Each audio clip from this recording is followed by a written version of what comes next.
Israel won a doubleheader yesterday. They took out number 2 in Hezbollah in Beirut, and they took out number 1 in Hamas in Tehran. What message is Israel sending?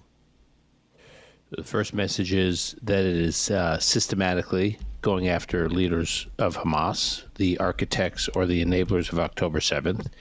Second, it was sort of a double message. Not only were they going after Hamas, which is an Iranian proxy, but it is telling Iran, which is the head of the octopus, as Naftali Bennett said, former Israeli Prime Minister Naftali Bennett said on my podcast a couple weeks ago, he called Iran the head of the octopus, and at some point you have to go after the head of the octopus.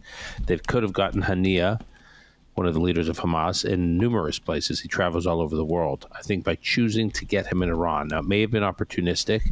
I'm recording a podcast in about an hour with one journalist who has all the details, so it may have been opportunistic, but whether or not it was just opportunistic, meaning his location, I think sending a message that Iran, wake up, we can climb right into your capital and take out a dignitary right at a very sensitive time for you. They were hosting a presidential inauguration for the new president of Iran, a swearing in.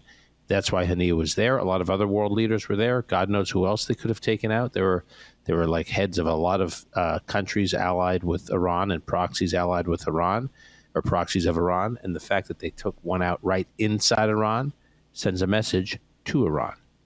Oh, it does. And I think it's a very, very useful and very timely message. I want to play for you our vice president responding on the tarmac of Atlanta's airport yesterday to the first killing of the Hezbollah number 2 in Beirut, the first assassination. She got this comment in before Hania was hit.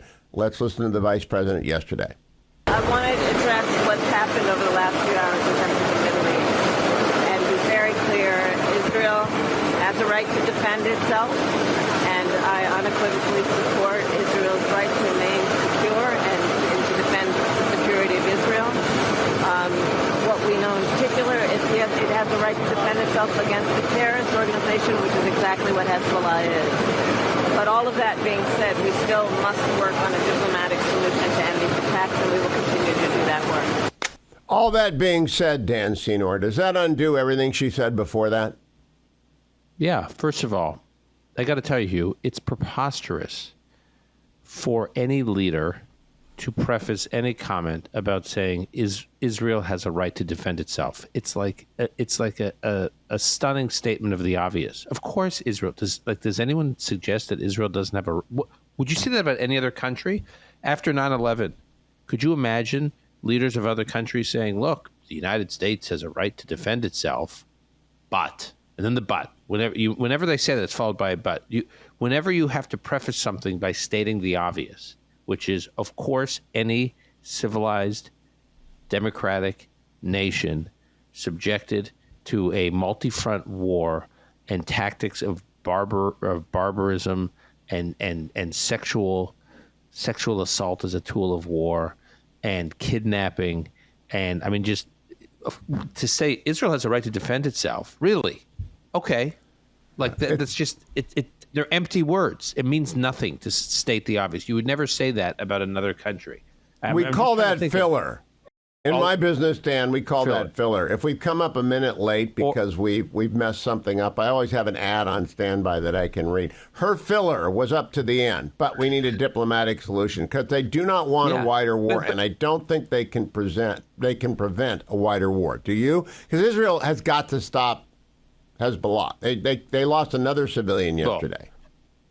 Well, let me say that it's not just filler, actually, because the real point it's a setup for the real point, and the real point is there must be a diplomatic solution. That's a real point.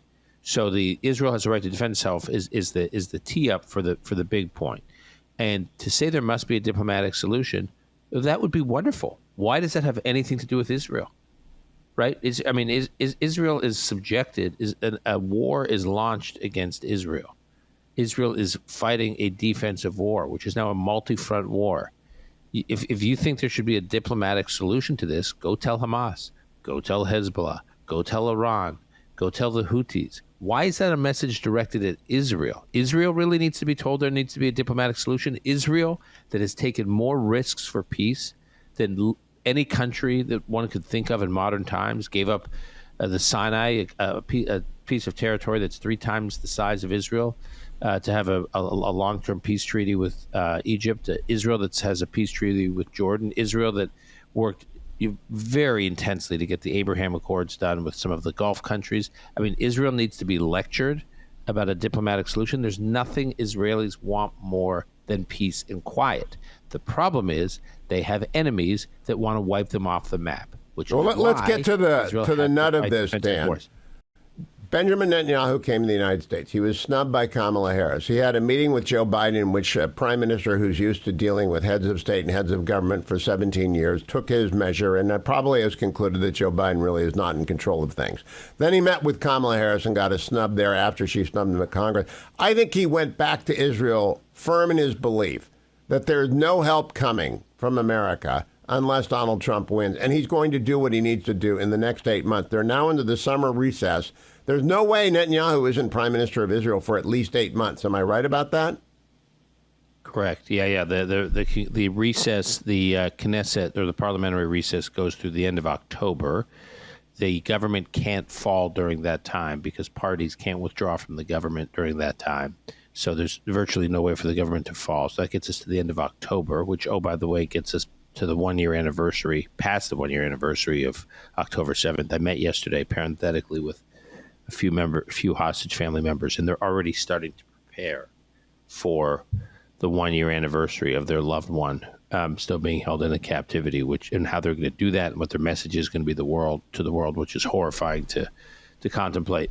And so and then it would take a few months after they return. If the government were to fall when they return from recess, end of October, then it takes 3 months to organize an election. Yes, you're right. You're 8+ months into a new election. And so he cannot count. At the soonest. He cannot count on Biden or Harris. I think he's come back with that conclusion that they're not going to be there for him. Britain stopped weapons shipments and they restarted them. It's basically Israel on its own at this point, and I expect them to act as so. Do you agree with my expectation? Yes. Here's my but. There is a recognition that Trump could get elected. And I do think Trump getting elected, regardless of what one thinks of Trump, does change things up considerably. I was recently meeting with some leaders of the Gulf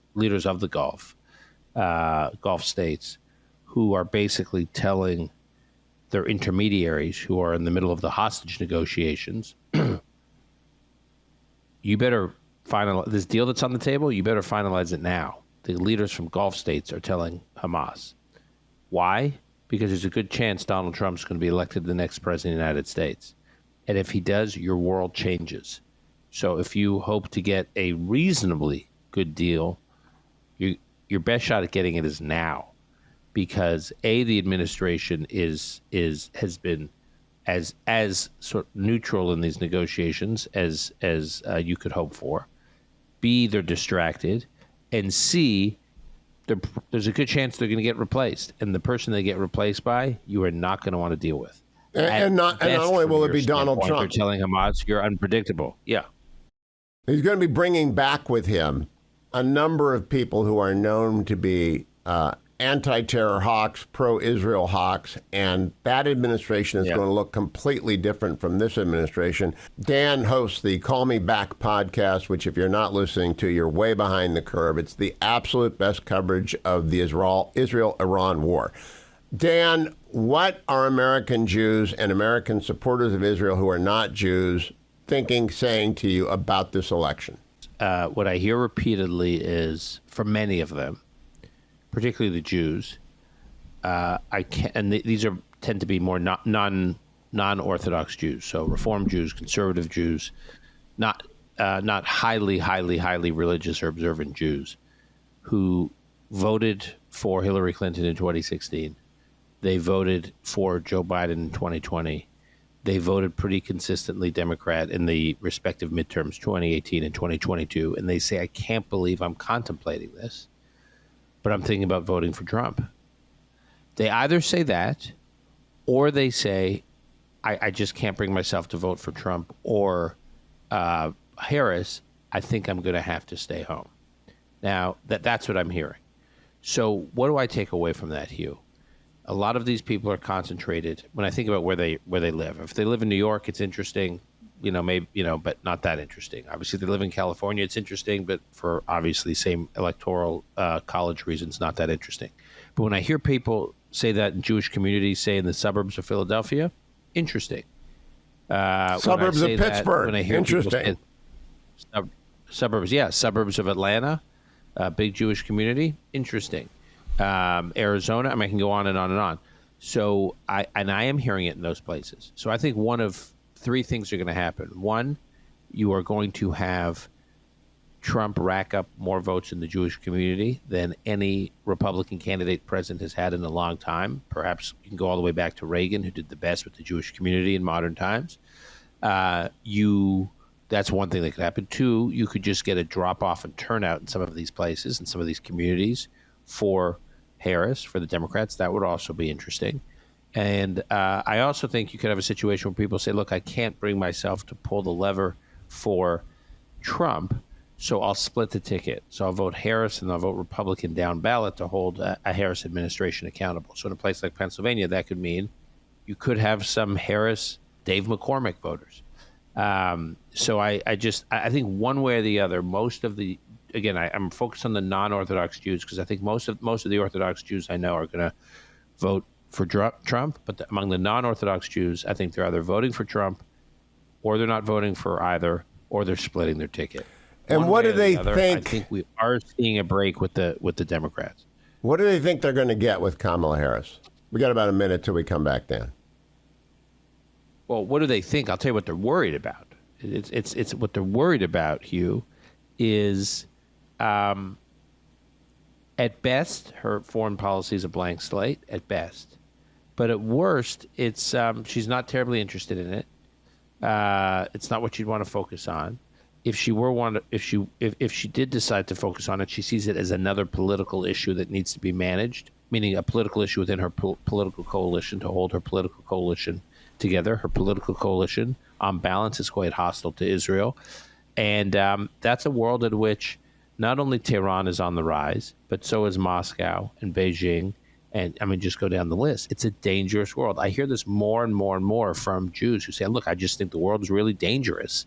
And I can't have a president who's either uninterested in foreign policy or views it as another issue that needs to be manipulated for purposes of her domestic political situation.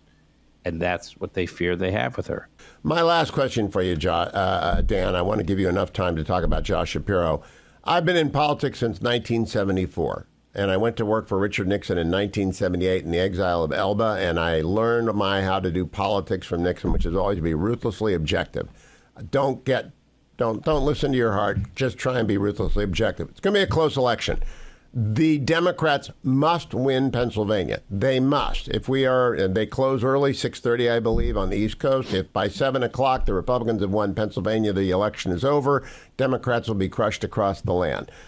Kamala Harris needs to win Pennsylvania. So she should select Josh Shapiro, who is a wonderful guy. I know him a little bit. I've had lunch with him. I've talked to him. He's been a guest on the show.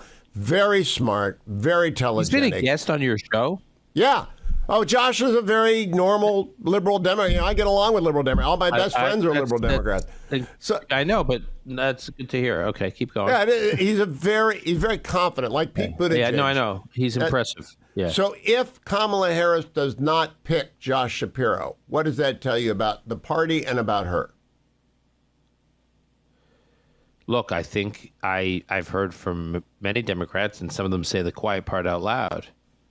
They say she can't pick a Jewish running mate, and he's been outspoken in support of Israel. I haven't liked everything he's said. He's been, I think, unfairly critical of Netanyahu for reasons that are a little disconcerting, because it appears that he throws, cheap attacks at Netanyahu for purposes of saying to the Democratic coalition, "Don't worry, I'm not that bad on Israel. I'm not that pro-Israel. I'll still ding Netanyahu." But on balance, if she does not choose him, and I agree with you that he makes a lot of sense, if she does not choose him, I think it's because of concerns that the Democratic base cannot remain enthused if a prominent Jewish politician within the Democratic Party is chosen. I mean, like I said, they're saying they're saying it out loud. This is not some great revelation. John King on CNN last week in an interview with Anderson Cooper said that this is what he's hearing point blank, that this is a risk for the Democrats. They have something very special right now, which is a re-energized, re-enthused base. They didn't have that. The base enthusiasm was cratering when Biden was the nominee. That's changing now. They don't want to mess that up. And the reality is as it relates to the issue we're talking about today, the most vocal part of the Democratic coalition is the pro-Hamas, not even pro-Palestinian, the pro-Hamas base of the party, which is very active in places like Michigan, in places like Minnesota. I think the Democrats overreact to it. But that said, they do overreact to it. They're very concerned with it. And I think many have voiced a concern about what impact it'll have on that segment of the base if they pick a prominent member of the Jewish community. Dan, last question. If they don't, if Harris does not pick Josh Shapiro, do American Jews and American supporters of Israel who are not Jewish but are Democrat, do they understand the message that sends? Because that is the lock, stock, and two smoking barrels, I'm not going to be with Israel message if she doesn't take Shapiro. I mean, I think it'll take some interpretation. I think they'll need to be educated on that reality. But once it's presented for what it is, I think they'll understand it. Look, Hugh, I'll give you another very important signal. Let's watch what happens to the Democratic convention. I met, as I said yesterday, I met with some members of some hostage family members yesterday, and they were blown away by what happened at the Republican convention. And these, by the way, these are very liberal Israelis. These are very progressive Israelis who would have nothing to do with the right in America. They were so moved at the Republican convention when you had tens of thousands of people at the Republican convention in Milwaukee chanting, "Bring them home, bring them home," meaning bring those hostages home. We stand with Israel. They were very moved, and we had a discussion. What do you think will happen at the Democratic convention? And they said, no way. They wish it would happen, but they said there's no way the Democrats are going to dedicate any kind of airspace to the voices of us. And so I think that says it all. I don't think you need to. I mean, the Shapiro pick or no pick could be a signal. I think watch the Democratic convention. Will there be voices for Israel at the Democratic coalition convention? I think not. I think it'll be the opposite.